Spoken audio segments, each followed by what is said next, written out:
up guys, it's F from Techsource and welcome to another episode of What's in the Box, the series where I unbox things that I get from viewers watching the show or companies sending stuff in to get featured on the channel, as well as personal items that I like purchasing from Amazon or Newegg for upcoming projects or PC builds, stuff like that.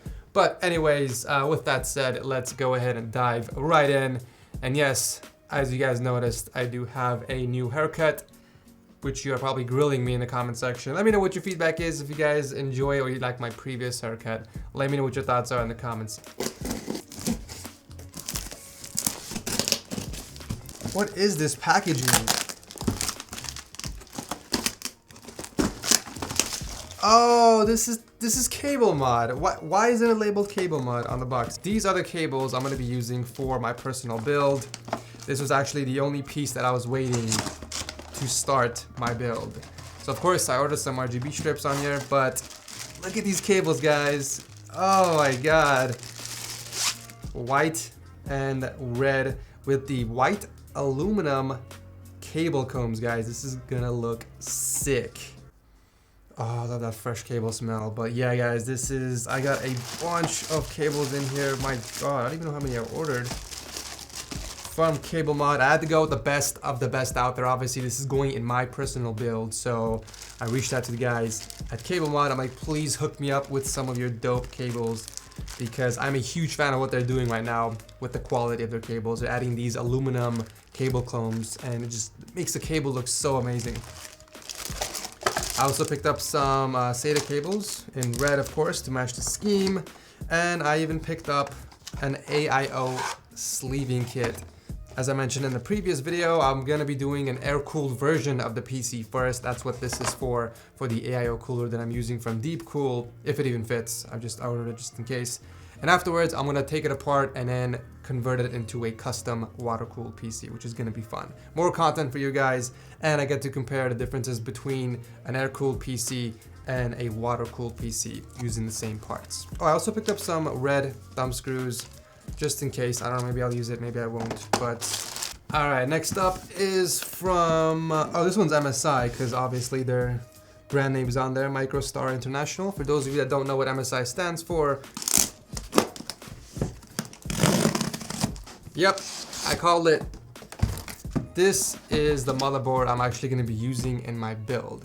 If you guys watched my previous episode, I actually was showing off an EVGA X299 motherboard, but after doing some careful research, I ended up going with this instead. I had to swap it out. And the main reason, there's several reasons, but the main reason why I switched is because this one actually comes with an optical port for my audio. You guys know that I'm using the Edifier Luna E25 HD speakers, and those are using the optical cable.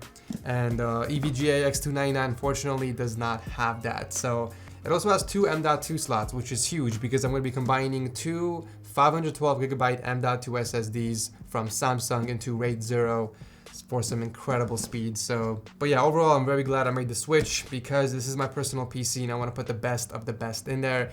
And if you're looking at micro ATX PCs, this is the best motherboard that you can currently buy with all the bells and whistles. All right, then we got a box from Amazon. Usually the stuff from Amazon is the stuff that I buy with my own money.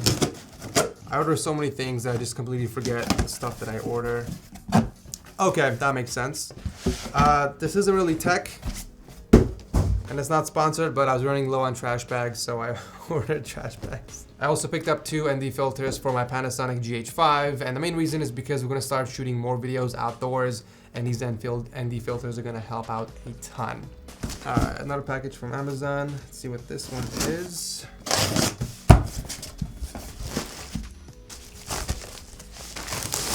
Oh, okay, so guys, this is the SmartVault Pro. So I'm actually working on doing a smart home tech episode 2 because you guys really enjoyed the first one. And I've been using a pretty decent lock for my front door.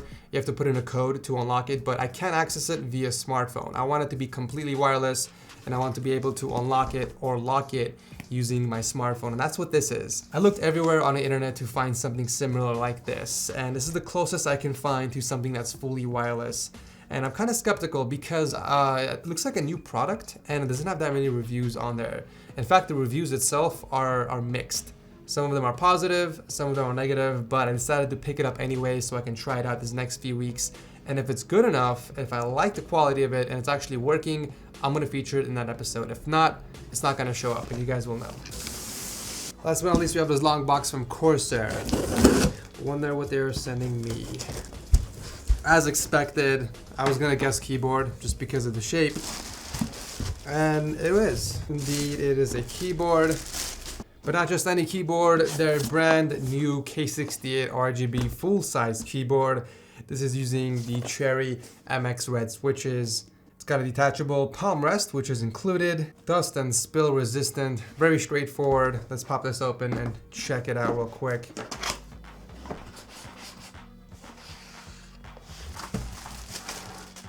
Alright, I think their previous K68 keyboard was only backlit, and I think it was only red LEDs, whereas this one is fully RGB, which you can customize via the Q software. I think everything else is pretty much the same. There are some minor differences, which you guys might see in a later review.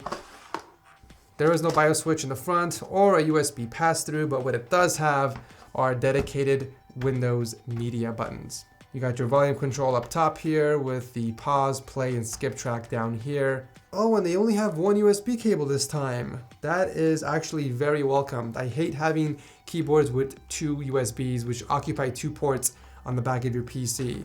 One is to power the keyboard and the other one is to power the RGB lighting, but this one actually comes with one, which is interesting. It is a Corsair keyboard, so you get that very sturdy and quality build. Unfortunately, you don't get that aluminum frame with the aluminum brushed look, which I really like. Instead, you get this plastic matte finish, which looks okay. It's also IP32 rated, so if you're like me and enjoy eating or drinking around your setup, then you don't have to worry about spilling drinks because your keyboard will be protected. This keyboard does go for $130, which is pretty competitive when compared to other full-size RGB keyboards with a full 10 key and a palm rest. But if you guys want to check this out or anything I mentioned in this video, as always, links will be down below. But that pretty much wraps up this video. If you guys want to send in anything to get featured on the next episode of What's in the Box, I'll have a link to my PO box down below. Thank you so much for watching. As always, if you enjoyed the series, tossing a like would be awesome. And I'll see you guys in the next video.